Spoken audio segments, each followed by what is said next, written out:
ప్రధానమంత్రి నరేంద్ర మోదీ మంగళవారం ఉత్తరప్రదేశ్లోని వారణాసి లోక్సభ స్థానం నుంచి నామినేషన్ పత్రాలను దాఖలు చేశారు.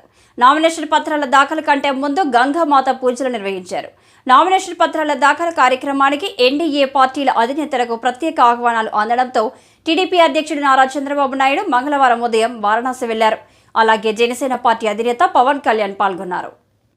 కాగా మోదీ నామినేషన్ కార్యక్రమాన్ని గ్రాండ్ గా నిర్వహించాలని బీజేపీ నిర్ణయించడంతో ఇందుకు సంబంధించిన ఏర్పాట్లను స్వయంగా కేంద్ర హోంమంత్రి అమిత్ షా ఉత్తరప్రదేశ్ సీఎం యోగి ఆదిత్యనాథ్ దగ్గరుండి చూసుకున్నారు.